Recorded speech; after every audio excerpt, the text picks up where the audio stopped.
I don't know what they're gonna draw out of it. I'm excited to find out myself. I have no clue, not an idea.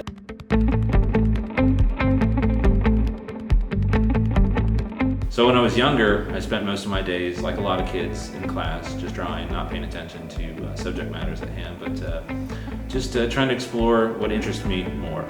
So mazes was sort of a segue from drawing cartoons, which I used to do a lot. And when things would get hard, it was easy to create puzzles or situations that I could escape from, particularly. And mazes just seemed kind of a natural way. So I've been doing mazes for a long time, hand in hand with other artwork, but mazes sort of came out as a predominant force. In my high school years, I started getting recognized for it and won a few local competitions. But then when I joined the military, all of that went on pause for a good long amount of time. And I recently got back into it only 5 years ago when I was hosted here at the 10-10-10 show. And that was my first exhibition ever. And it was right here in this room, as a matter of fact. So it's kind of nice to do a full loop and come back and be here again. For me, it's a process to just deal with things that I have a hard time dealing with, honestly. When I was a kid, I thought at some point in time, as you're looking at adults, I figured that you would just sort of know things as you got older. And the older I got, the more I thought I knew, the more I realized I didn't know. And that worried me a lot. So a way for me to show that form of expression of worry is through this process of slowing my mind down and getting out of my own head. And that helps me to concentrate and finish these pieces. Each of these pieces has a significant part of history to my personal life. And I think for most artists, they do have a representation of themselves in their art, whether subconsciously or consciously. This, like Anatomy of a Person, was done in response to the death of George Floyd. This was my response to that. It's the only piece I think that I've gone outside of myself to create something that wasn't 100% personal or about me, but I felt motivated to do something because I didn't know what to do. I think a lot of people were confused and hurt during that period of time, and I felt the only thing I could possibly do to say something about it was to use my art. The body parts on this one were from Sal Bass's design work for the film Anatomy of a Murder. It's in the film, it's laid sideways, but Anatomy of a Murder just kind of seemed to go hand in hand with what was going on at the time. The purpose of that was so a full human could stand in front of this and reflect on what this situation means to them personally.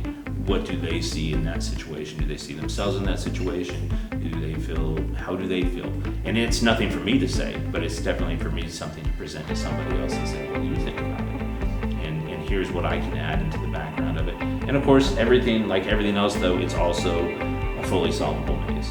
So that's very important to me, that the puzzle works, that every single puzzle has a solution. And that's kind of my philosophy behind all these is simple solutions for impossible problems. If you just sit down and take your time and work through it, you'll get to the end, or you'll get to the objective, or you'll get through it. And a lot of these, I don't want to give away all the trade secrets, but a lot of these are just single paths. But a lot of people get daunted by the fact that it seems or looks too confusing, and they don't believe that they can make it through something. But if they just trace along, they'll find that they'll inevitably get to the end. They'll always get to the end. Even if there are side paths on some of them, you'll always get to the end if you don't give up. When people see this art exhibit, I want them to think that art isn't always what art is suspected to be. It could be something else. I don't think a lot of people think mazes are art, but I say mazes are art, so it's art. So when people come in and look at it, they're seeing an art exhibit. This is how you present yourself.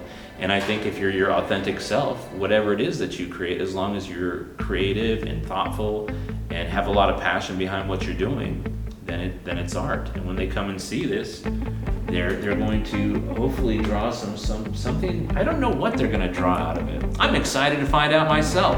I have no clue, not an idea. God, this is something I don't want to do. I don't want to get pretentious at all. This is you know what? It could be something serious. It could be a lot of fun. A lot of it has personal meaning to me, but after it's all said and done, I have to let everything go. And that's why everything's for sale too, because I can't hold on to all this stuff. I don't have enough room in my house. Other people need to take this home with them. They can reflect on it. I've been doing a lot of reflecting on this stuff. So I hope they take the art away with them. That's what I hope they take away from this. I hope they take the art home. It was a few too many car rides coming here. I'd like to cut that in to none. When the show is over, I'd like to go home.